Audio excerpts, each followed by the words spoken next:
Perkenalkan, nama saya Asep dari Manokwari, Papua Barat. Waduh. Ya, Papua Barat. Saya mau bertanya soal ilmu kehidupan, yakni sebenarnya berapa pembagian persentase antara keinginan kita atau kemauan kita dengan qadha qadarnya Allah Subhanahu wa taala.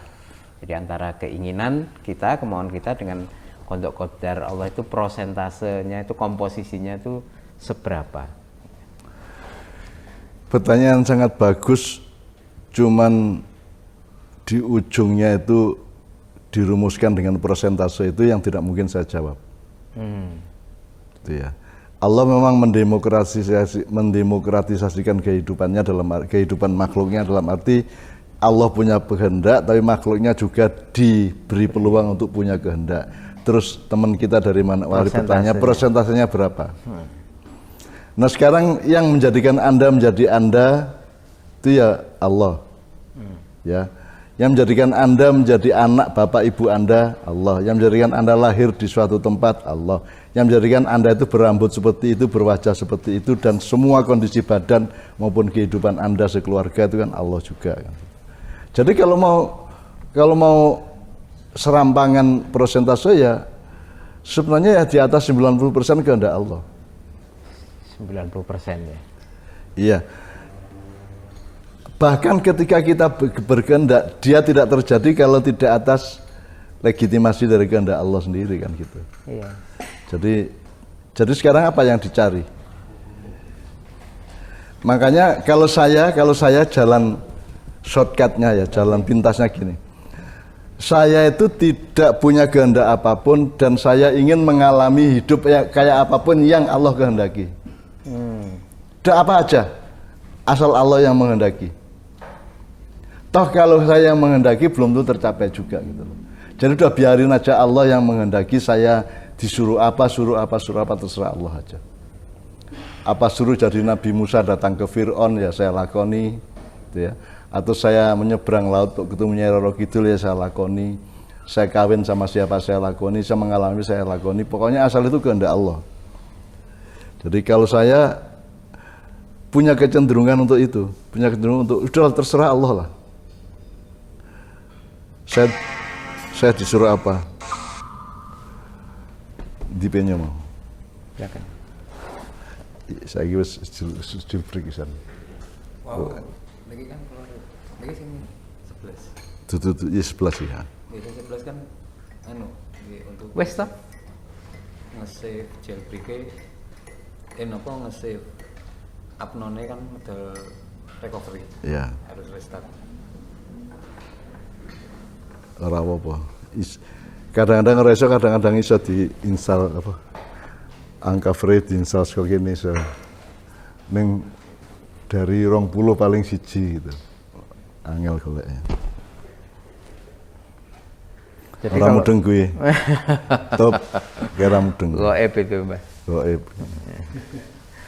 Jane telah, Pak. Ya wis ora apa. Ora apa. Wis entek pertanyaane. Itu yang terakhir tadi itu, Mbak. Oh, ini on lagi? Iya, ini on. Enggak apa-apa, tapi nanti bisa di-cut. Iya.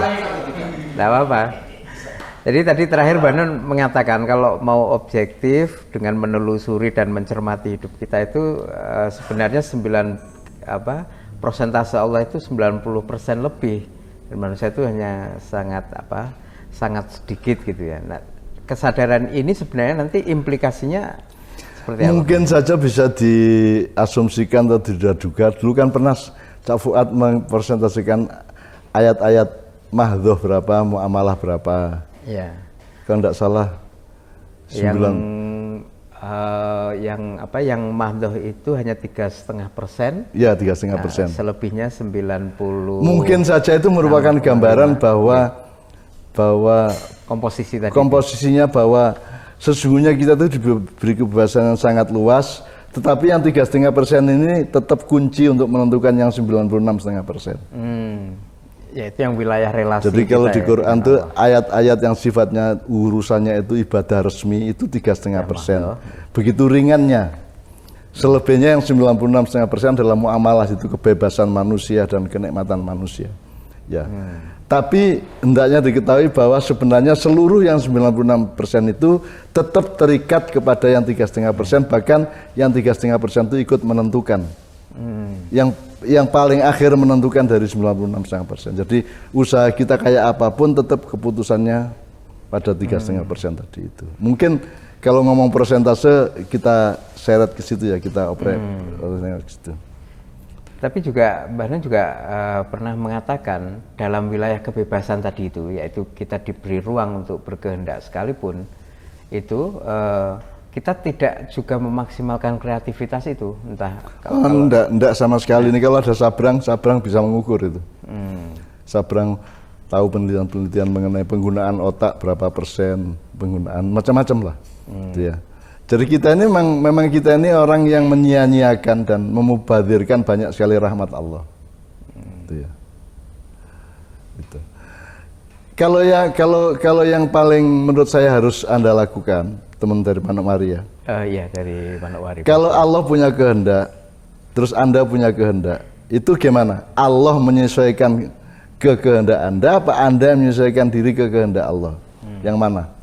Itu saya kira lebih penting. Berapapun persentasenya, yang harus menyesuaikan itu Allah ke Anda atau Anda ke Allah. Ini bukan soal pilihan, ini soal hakikat, fakta hidup. Bahwa fakta hidup Anda itu Allah nurutin Anda menyesuaikan diri dengan kemauan Anda, ataukah Anda yang harus menyesuaikan diri dengan kemauan Allah. Sebenarnya kalau kehidupannya hanya menyangkut kehidupan pribadi ya tidak terlalu ruwet juga tuh. Dia sudah, yang penting kita pintar bersyukur, pintar menikmati hidup gitu ya. Punya alat-alat untuk menemukan hikmah-hikmah segala macam itu. Tapi kalau sudah urusan negara, urusan dunia, urusan kebudayaan luas, masyarakat luas, itu baru kita pusing.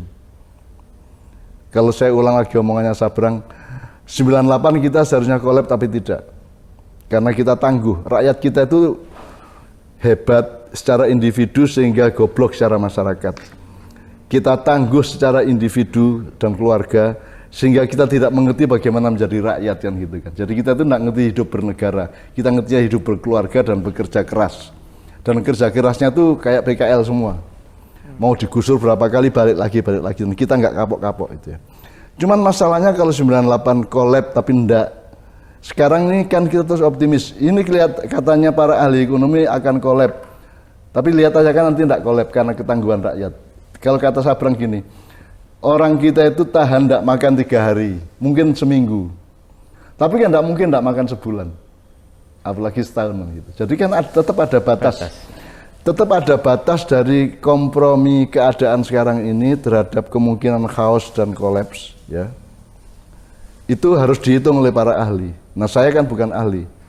Nah, kalau sudah sampai ke situ kan dihubungkan dengan kehendak Allah apa kehendak kita kan pusing kita. Itulah.